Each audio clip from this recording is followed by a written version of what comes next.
Secular Gujarat ન્યૂઝમાં આપનું સ્વાગત છે। મૂળ નિવાસી એકતા મંચે કરજણના મામલતદાર તાલુકા વિકાસ અધિકારીને આવેદનપત્ર આપ્યું। કરજણનું માંગરોળ ગામ આઝાદીના 76 વર્ષ થયા બાદ પણ ગામના લોકો પાયાની સુવિધાથી વંચિત છે। રોડ, રસ્તા, રેશન કાર્ડ, આવાસ યોજના, ગામમાં પાણીની ટાંકી, ધોબી ઘાટ, ગટર લાઇન, સ્મશાન ગૃહ જવાનો રસ્તો સહિતની સુવિધાથી ગામ લોકો વંચિત છે। ગામના જાગૃત નાગરિકો દ્વારા છેલ્લા ઘણા વર્ષોથી વહીવટી તંત્ર અને રાજકીય પક્ષોના પ્રતિનિધિને લેખિત અને મૌખિક રજૂઆત કરવા છતાં પણ તંત્ર દ્વારા આંખાડા કાન કરે છે। અત્યાર સુધી ગામમાં પીવાના પાણીની ટાંકી બની નથી। ડાયરેક્ટ બોરમાંથી આખા ગામમાં પીવાનું પાણી જાય છે। ગામના અમુક વિસ્તારમાં પાણીની મેઇન લાઇનમાં વાટા થવાથી પીવાના પાણીની લાઇનમાં દૂષિત પાણી મિક્સ આવે છે। દૂષિત પાણીને લઈ ગામમાં રોગચાળો ફેલાયો જેવી શક્યતા છે। સત્વરે તંત્ર ધ્યાન દોરી ગામમાં પ્રાથમિક સુવિધા કરાવે જેવી ગામ લોકોની માંગ સાથે કરજણ સેવા સદન ખાતે મામલતદાર, તાલુકા પંચાયતમાં તાલુકા વિકાસ અધિકારીને ગામ લોકોએ આવેદનપત્ર આપ્યું। લોકસભા ચૂંટણી પહેલા ગામના લોકોને પાયાની સુવિધા પૂરી પાડવામાં નહીં આવે તો મૂળ નિવાસી એકતા મંચના અધ્યક્ષ એડવોકેટ મિનેશ પરમાર દ્વારા ગાંધી ચિંધ્યા માર્ગે ઉગ્ર આંદોલન કરશે। રિપોર્ટર દાઉદ દિવાન સાથે ફિરોઝ શાહ દિવાન, કરજણ। માંગરોળ નામ વનકર મહેન્દ્રભાઈ મંગરભાઈ। અમારું ગ્રામ પ્રાથમિક સુવિધાથી વંચિત છે।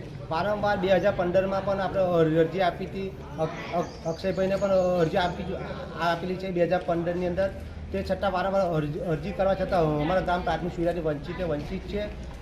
અગાઉ પણ મનસુખભાઈને 30 વર્ષથી રાજ છે મનસુખભાઈનું, પણ મનસુખભાઈ એક પનોટા પુત્ર છે ભરૂચ જિલ્લાના, અને અમારા ગામના આદિવાસી વિસ્તાર 85% છે, પણ માંગરોળ ગામના આદિવાસીઓને મનસુખભાઈએ વાસી રાખ્યા છે, આદિવાસીઓને વાસી રાખવામાં આવ્યા છે। છતાં રામજીભાઈને પણ અમે ચૂંટીને લાવ્યા હતા, છતાં રામજીભાઈ કંબોલાના વતની છે, જિલ્લા ન્યાયસમિતિ ચેરમેન બન્યા હતા, એ પણ આદિવાસી છે, પણ અમારા ગામના આદિવાસીઓને વાસી રાખવામાં આવ્યા છે। છતાં અમે અક્ષયભાઈને પણ ચૂંટીને લાવ્યા છે છેલ્લા 10 વર્ષથી, છતાં પણ અમને લોકોને આદિવાસીઓને વાસી રાખવામાં આવ્યા છે।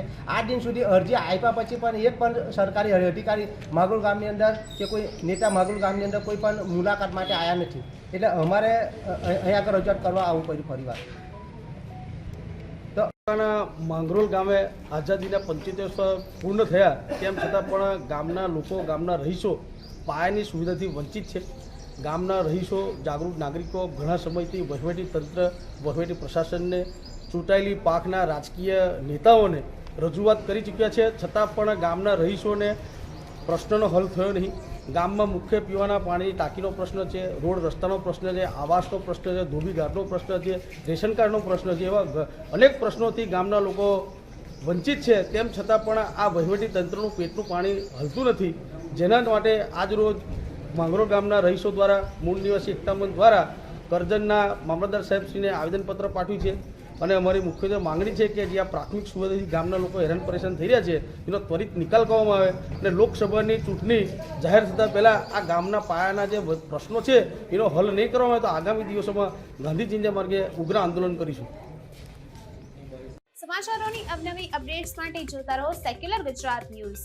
સાથે સેક્યુલર ગુજરાત ન્યૂઝ ચેનલને લાઇક, શેર અને સબસ્ક્રાઇબ કરો, અને બેલ આઇકોન દબાવીને સમાચારોની ઝડપી માહિતી મેળવો।